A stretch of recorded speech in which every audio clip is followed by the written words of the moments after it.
Compass madam আর জিদ্দা কাজ করতেন গোপনে, রাত্রিবেলাও করতেন, আমি দেখেছি। আরও কেউ কেউ আসতো। এটা মিথ্যে কথা, এটা মিথ্যে কথা বলছে। আমাদের সঙ্গে আর কেউ কাজ করতো না ওখানে। কম্পাস ভৌমিক, মাঝে কথা বলবেন না। কোর্ট অবমাননার জন্য আপনি কিন্তু শাস্তি পাবেন। কম্পাস,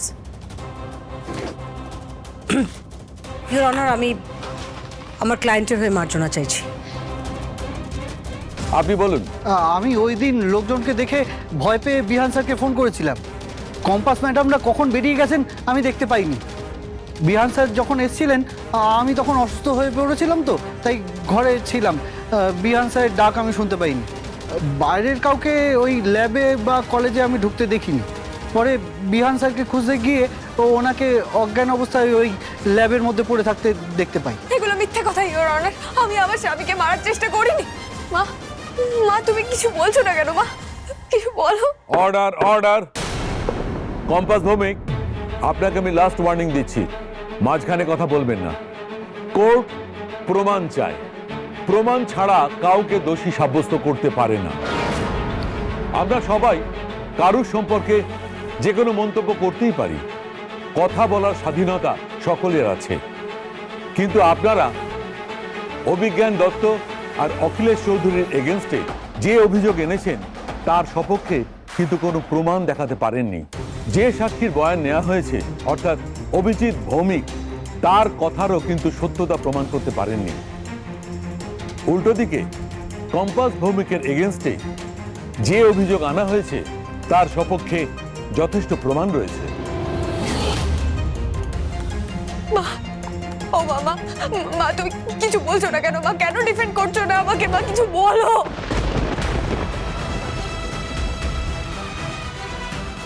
ধর্মলতা, আমার মেয়েটা কোনো দোষ করেনি।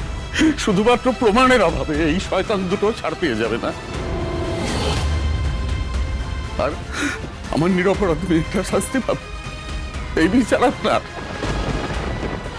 আপনার অসহায় অবস্থার কথা ভেবে কোর্ট আপনাকে মার্জনা করছে, কিন্তু আমার কথার মাঝে আপনি যদি আবার কথা বলেন আপনাকে আমি শাস্তি দিতে বাধ্য হব। আমি যা প্রমাণ পেয়েছি তার ভিত্তিতে জানতে চাইছি, পুলিশ এখনো কেন জিৎ সেনগুপ্তর এগেনস্টে এফআইআর করেনি? পুলিশকে আমি অবিলম্বে অ্যাকশন নিতে নির্দেশ দিচ্ছি। কম্পাস ভৌমিক যে নিজের স্বামীকে হত্যা করার চেষ্টা করেছে তার সপক্ষে যে প্রমাণ পাওয়া গেছে। মা, ও মা, তুমি কিছু বলছো না কেন? মা কিছু বলো না, আমাকে জেলে নিয়ে যাবে বলছে।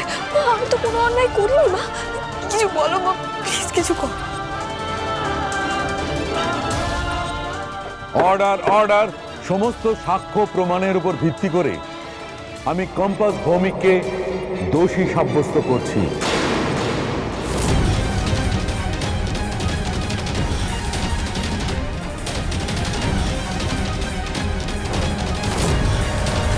কম্পাস ভৌমিক দোষী নয় ইওর অনার।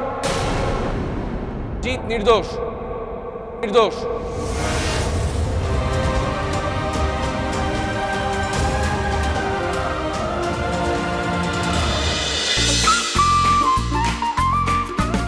কম্পাস সোম থেকে রবি প্রতিদিন সন্ধে ৬টায় স্টার জলসায় ও জিও হটস্টারে।